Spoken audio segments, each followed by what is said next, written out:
Bilinguals of Reddit, what was your I know what you're saying about me moment?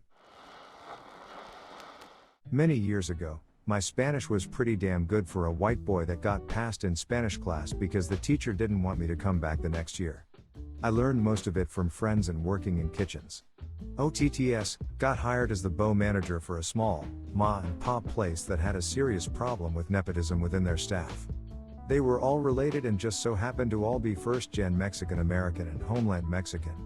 They openly talked so much shit about me being a Guerrero, a Nino being their boss, and tons of other horrible shit.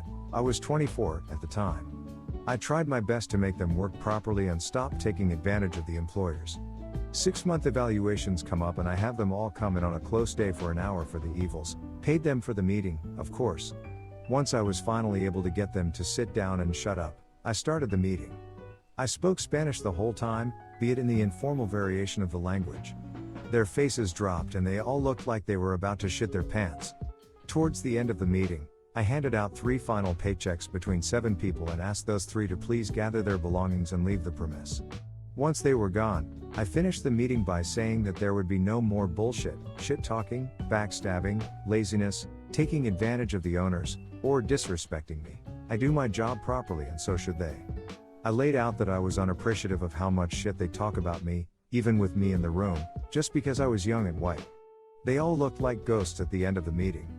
That was the last time I heard them talking shit, at least, while I was around. Ended up firing 2 more for multiple incompletion of duties and insubordination. Within the next 2 weeks after that, I had 6 more hires and everyone was getting paid more than the previous. The business began to make more money and employees were happier with a raise and a 4-day workweek. TLDR, they found out the white kid knows Spanish and it cost most of them their jobs. This is how I met my fiancé. He was speaking Dutch in a coffee shop, on the phone with a friend, this was in the US, describing me and wondering aloud whether it would be worth his while to strike up a conversation. It was. I need more details. That sounds like such a cute story, please tell us more. Oh gosh, I'm not the best storyteller. Suffice to say I went over and introduced myself, in Dutch, and after a moment of shock on his part, he recovered and we got to chatting about how we'd wound up living in the US, things we missed, and didn't, about the Netherlands. I don't really look like your average Dutchman either, if there is such a thing, and my accent is a bit muddled, so we got to talking about that as well. I invited him out to a movie, and then he invited me to a museum and then suddenly you turn around and you've spent almost every free day you've had in the last month with the same person and you realize you could really easily envision spending the rest of your life with them.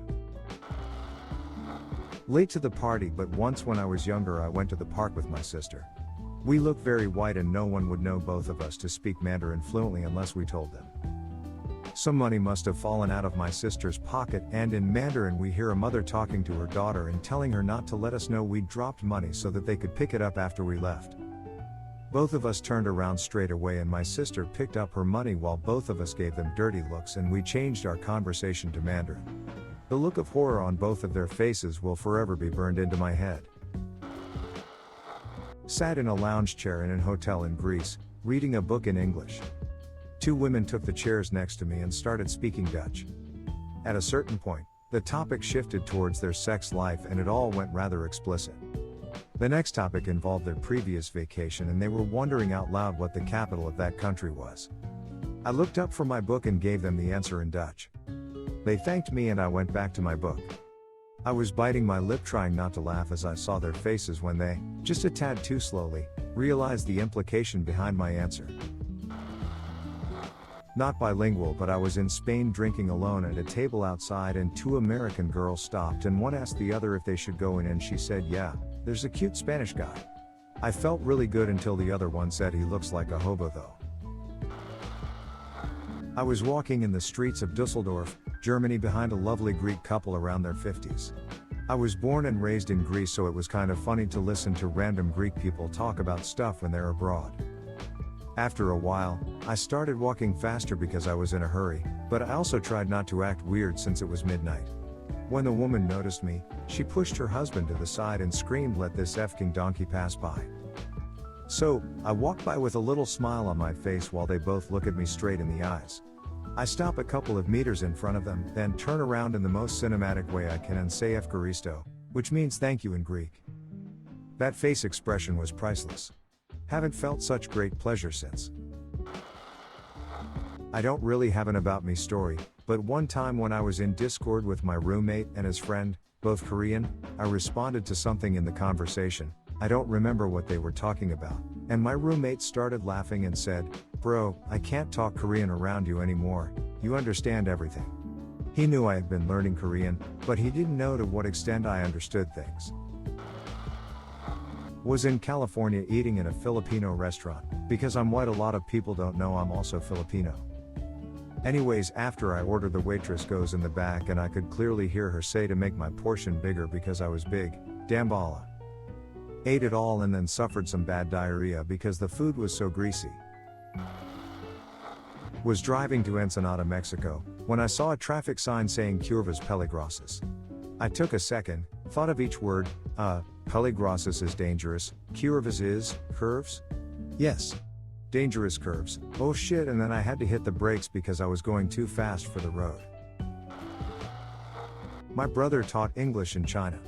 So many times ignorant Chinese have called my brother white devil to his face, which is like calling an African American the N-word. I was once shopping at the mall. A lady next to me with all her kids couldn't control them and they were running around grabbing all of the clothes. I hear the lady tell her daughter in Spanish, "Stop it, that blonde lady over there works here. She is mean and evil, and if you don't stop she is going to take you away to her house where she keeps bad little boys and girls." The little girl turns and looks at me with a frightened look and I just nodded my head and told her in Spanish, "No sweetie, I'm a beautiful princess and I'm really nice. You have my permission to do what you want in this store," and walked away. I'm very good at nonverbal communication and European languages in general, to the point that I can just go to another country and get physical job and it'd take days for my coworkers to realize that I don't speak the language. But one day I went to Poland, and was pretending that I don't know the language, because I just prefer to talk in a language I'm comfortable with when dating. And I went with that sexy dark and powerful goth girl to some Polish pub. And we were there, talking and stuff, then some drunk pointed at us and started to threaten her for dating a foreigner. It was easy to guess from their behavior that it would be best to leave that pub at once, but little did they know that I understood the nationalist stuff they were saying. Well, fortunately, it was nothing more but a quick shortcut to her bed. For my 7th grade trip, my class went to Japan. Some girls complimented me and said I probably don't understand. I turned to them and said, "I actually understand most of what you said." We ended up having a conversation and now we're pen pals. Pakistani Chinese, but people definitely don't assume I speak Chinese. Once heard my hairdresser say my smile was nice, in Chinese. Made my day. Thank you for listening to another B-Town Reddit Stories episode. Hit the subscribe button and check out our channel for more stories. Let us know your opinion about this topic in the comments.